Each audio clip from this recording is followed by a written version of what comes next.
What's up, dudes and dudettes? It's your man Evan B, broadcasting live from the Greener Wiener.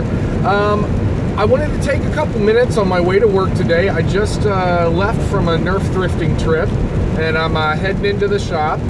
And I was thinking about it, and a couple times recently on a couple of my videos and on my Facebook Messenger, I've had people ask me about how I thrift.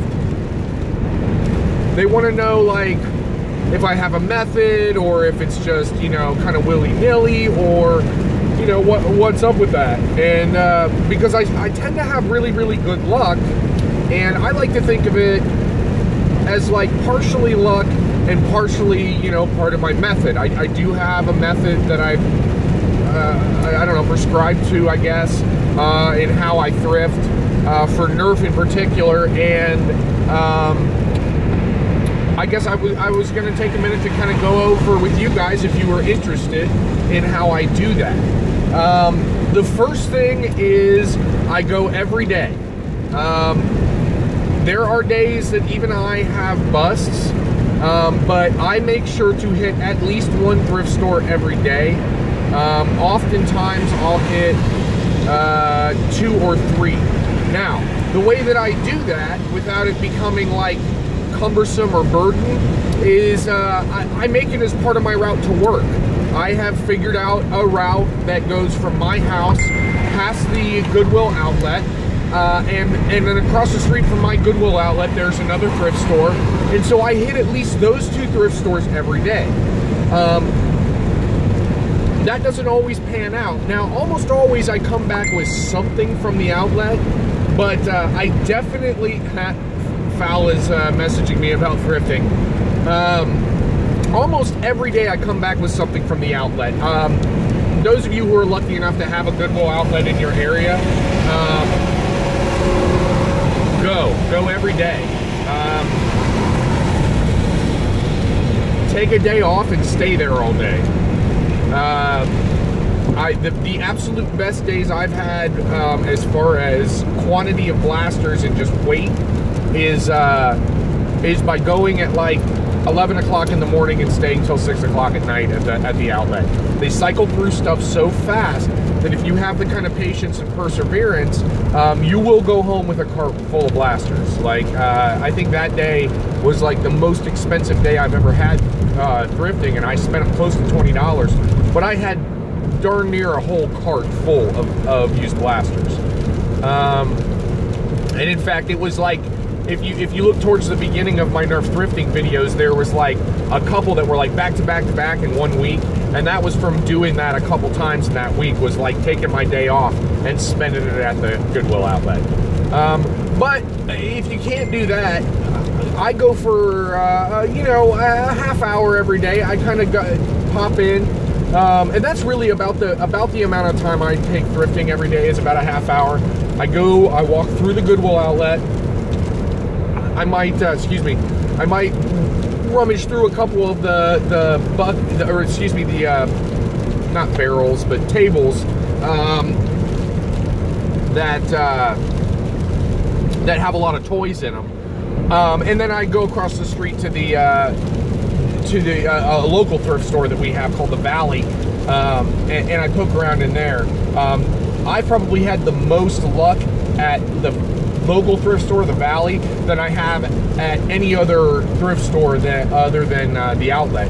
So that'll bring me to my second kind of tip, as far as in part of my method, is get to know people and familiarize yourself with the people that, 1, work at the thrift stores, and 2, frequent the thrift stores. Make friends. I'm a real personable guy, and I try to be real friendly about stuff, and so I take an interest in what other people are collecting and what other people are trying to find, and try to set that stuff aside, or point it out to them. And vicariously, the way that is paid off for me is that I have people, especially at the outlet, that hang on to blasters for me. They know about the same time every day I'm going to roll through. And so if they've been there before me, and even some days they're after me, I've had people literally buy a handful of NERF blasters, keep them in their car, and when they saw me the next time, go, "Hey, I found this out in the car," or "I found this, I've got it out in the car." I tend to try to throw those people a couple bucks just to kind of keep that good faith and good relationship going. But more often than not, a lot of times those people will go, oh, no, no, no, no, you know, you do the same for me. And the truth is I do. You know, if I see something, in particular, there's a guy there that collects action figures and Ninja Turtles specifically. And so if I see something that's like particularly interesting Ninja Turtle wise, I grab it and set it aside.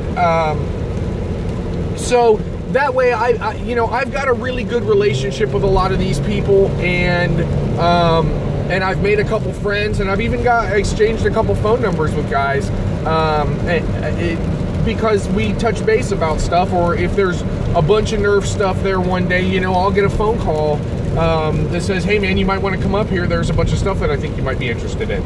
So forge relationships, also with the people that work there. Now, a lot of thrift stores, and particularly Goodwill, like there's a lot of rules to how they operate, because the people that work there, most often than not, are not allowed to shop there.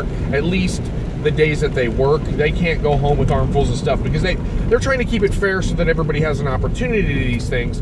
So Goodwill in particular, those people are not going to like give you the hookup. Like that kind of thing can cost them their job, and so that's not going to happen. They may say, oh, down in that aisle there's a couple Nerf guns back there, but they're not going to like set stuff aside for you. They're not going to make phone calls. They're not going to, because the organization frowns on it.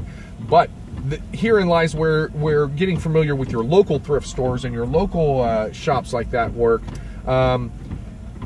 Those people can. They very rarely do those kind of thrift shops have rules, and they will call you and they will set stuff aside for you. They will let you know when what you're looking for is in. And so I have that kind of relationship with a lot of my local thrift stores, where those people set stuff to the side for me, and that's cool, you know. And so as I walk in for the day, oftentimes they'll say, oh, you know, we've got this basket back here already all set up for you, and awesome.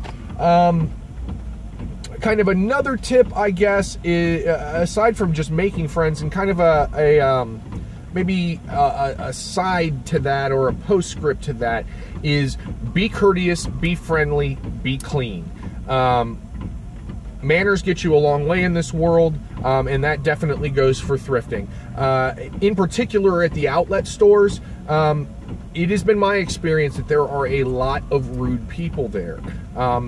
Now, granted, there are people who are who rely on the Goodwill outlet as a source of income. They're there buying stuff for their online store or their flea market thing, or so, you know, when you have the drive to, you know, my next meal is coming from the things that I pick here, I can see a little bit more of a seriousness to it. Me, who's kind of a lighthearted collector, there's nothing pendulous about it, you know.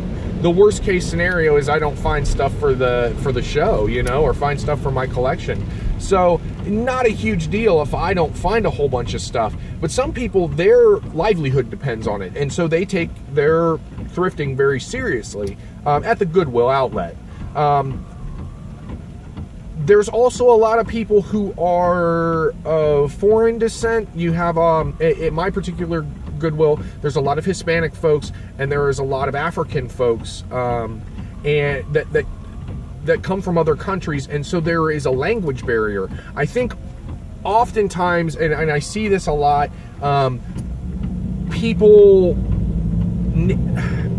Americans tend to view that language barrier as rudeness on the part of the immigrants, or as like a slight on the part of the immigrants, and I don't think that that's true, because I particularly have been very friendly, and in fact there's one Mexican family that sets Nerf guns aside for me, and we don't speak the same language at all. Like I speak very little Spanish, a little bit from taking classes in high school and working in kitchens when I was younger, and this particular family speaks barely a lick of English, but the pleases and the thank yous and the excuse me's and holding doors and pulling out chairs gets you a long way in this world. And that's manners, politeness is a universal language.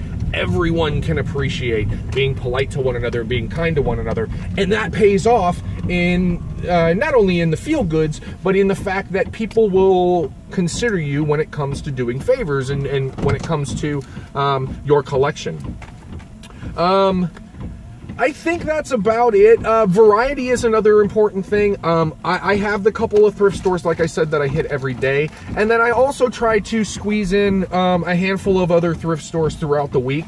There's a couple out by my work, or closer to my work than the ones that I stop at daily. And so they tend to not have as much good stuff, and so I don't hit them as often. I probably should. You know, the thing about going every day is these places get new stock, new stuff in every day, and they put it out. And that day that you decide to skip going to, you know, your local little thrift store, maybe the day that they set out a 1995 Kenner crossbow, that's how I have found some of the, what I would consider like the really big finds. You know, the outlet is good for kind of newer stuff. The local and smaller thrift stores is the way to get the vintage stuff. I found an ETRL blaster, I found a NERF lock and load, I found a couple Cyber Strike blasters, and I found a 1995 Kenner crossbow all in the last 2 or 3 months, and that's by scouring local small business thrift stores.